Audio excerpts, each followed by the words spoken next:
Some were talking earlier about John chapter 17.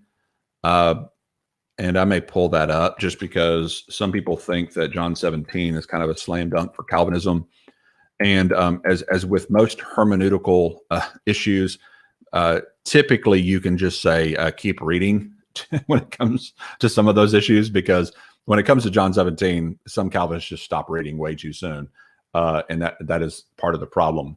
So while I'm watching for your questions here, let me bring that up on the screen. We'll just begin there in verse 6. I have revealed to you, to those whom you gave me out of the world, they were yours, you gave them to me, and they have obeyed your word. They know that everything you have given me comes from you, for I have gave them the words that you gave me, and they accepted them. Now, who is he talking about that he has given the words to? Okay. Does he give those words to everybody indiscriminately that are believers? Or is he specifically talking about his apostles here? I think it's pretty clear. I think he's talking about the disciples. And so they're the ones that have been given to the Father, given to the Son by the Father. You've given me out of the world. These are the ones I'm giving my word to. In fact, if you look at Acts 10, you see Peter addressing this.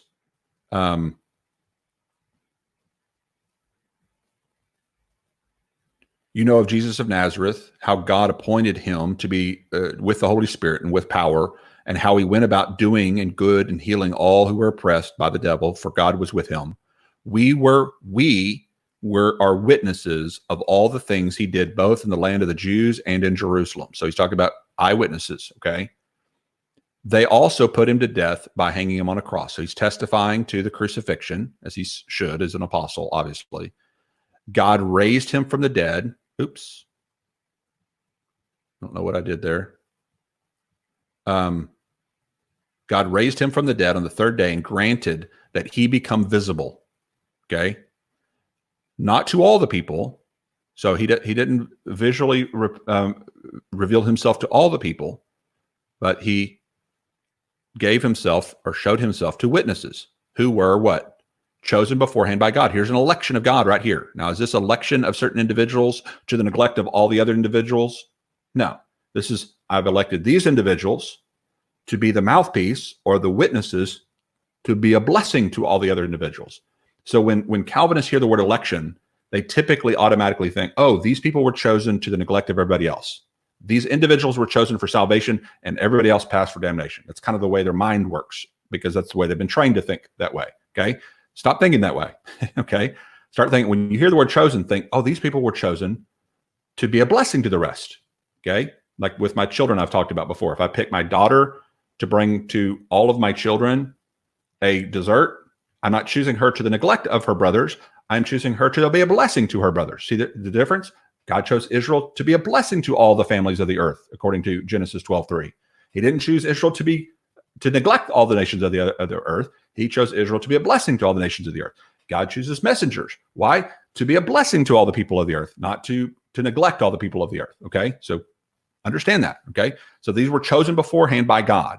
That is to us who ate and drank with him after he rose from the dead. And he ordered us to preach to the people and solemnly testify that this is the one who had been appointed by God as the judge of the living and the dead. So who does he give the words to testify? Who does he give these truths to? This is what John, the priestly prayer, is all about. He was given to them out of the world. I gave them the words that you gave me. They accepted them. They knew with certainty that I came from you. Now, why did they know with certainty that he came from them? He walks on water, heals the blind. He does all these things in front of them, speaks parabolic languages, yes, but then he comes back to them and he says, here's what I mean by that. Here's what I'm saying to you. Here's what I'm teaching. You'll understand this more in the future when time is fulfilled and my purpose is fulfilled.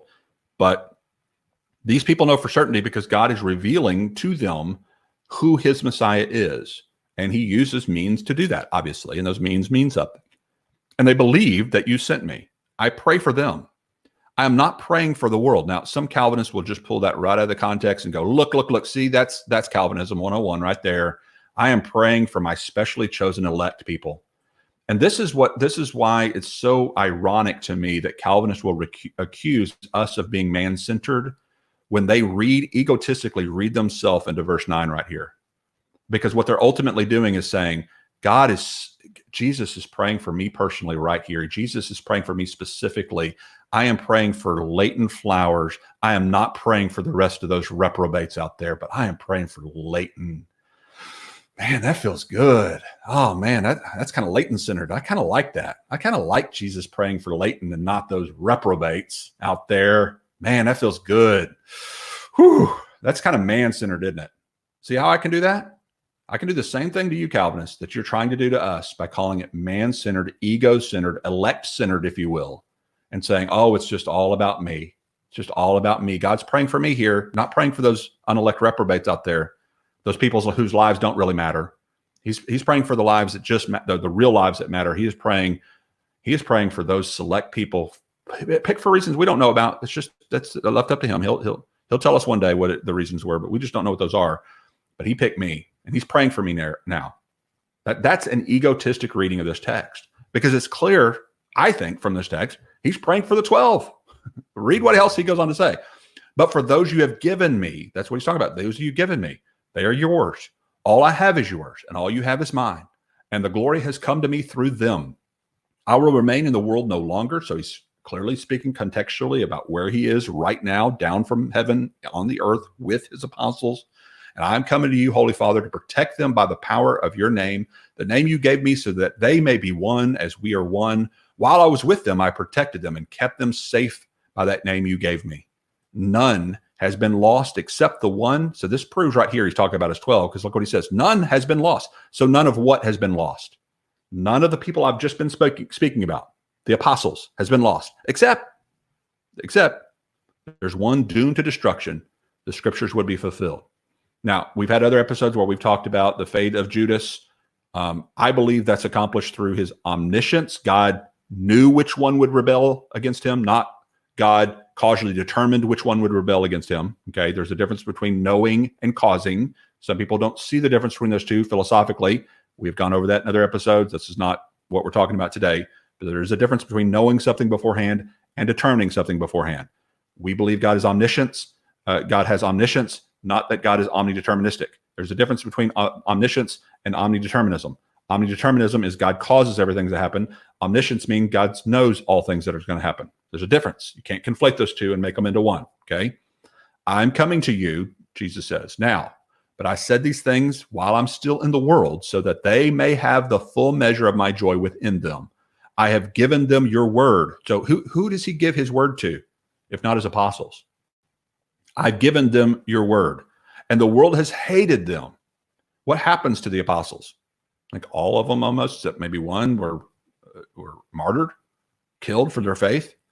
The world's hated them, for they are not of the world any more than I am of the world. Now, obviously, the world is speaking of the unbelieving world, because obviously it's not the believing world who hated and killed them, but in general speaking, the world, the unbelieving world, hated my messengers, and they killed them just like they did to me. Okay. My prayer is not that you take them out of the world, but that you protect them from the evil one. They are not of the world, even as I am not of it. Sanctify them by the truth. Your word is truth. As you sent me into the world, I have sent them into the world. For them, I sanctify myself. Now, who did Jesus commend and send into the world?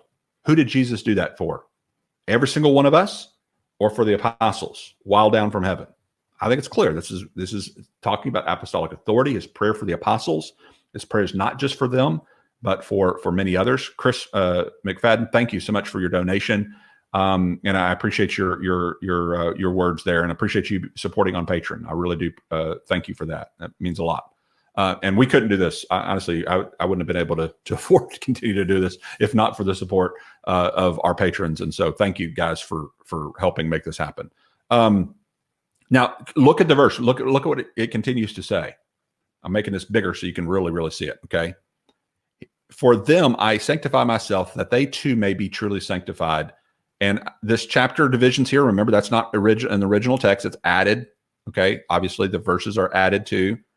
But he continues in that same prayer. My prayer is not for them alone. In other words, I'm not just praying for my apostles. Who else am I praying for? I pray also for those who will believe in me through their message. Now, notice it doesn't say, I pray causally affecting certain people to believe in their message because I've chosen them to, or something of that nature, okay? He's saying, I pray for those who are going to believe through their message. I pray, what does he pray for them? That all of them may be one too, Father. Just as you are in me and I am in you, may they also be in us, so that the world, so that what? So that the world may be reprobate and go to hell, because I don't really care about the rest of the world. I just care about those that the messengers, and I just care about those who believe in their message, and the world can go to hell. And I know Calvinists wouldn't put it that bluntly, but that's what their system is ultimately saying. But look what Jesus says. May they also be in us. Why does he want the believing ones, the church, to be one and united as one under Christ, and to bring this message? Why? So that the world may believe that you have sent me. In other words, the prayer in John chapter 17, when he says, I don't pray for the world, when he first starts off there in praying for his apostles, doesn't mean that he doesn't go on to pray for the world later. And so again, this is where Calvinists will hyper-focus on one section of the text in order to support their doctrine and ignore the rest of it. And we'll just say, keep reading, brothers. Yes, earlier he says, I pray for them. I don't pray for the world. That's because he was specifically focusing on his apostles right then. Then he goes on to pray for those who will believe through their message. And why does he pray for all who will believe? So that the world may be blessed. In other words, it's not about God choosing certain people to the neglect of others. It's about God choosing people to be a blessing to others, so that the world may believe that you have sent me. I've given them the glory that you gave me, that they may be one as we are one, I and them and you and me, so that they may be brought into complete unity. Then the world will know that you sent me and have loved them, even as you have loved me. Again, this is an inclusive kind of prayer, not an exclusive kind of prayer. This is about the God bringing a message of hope to the world, not about God neglecting people for his own glory, or just picking certain people out and passing by others, or something of that nature. That's just not anywhere seen in the pages of Scripture as far as I can tell.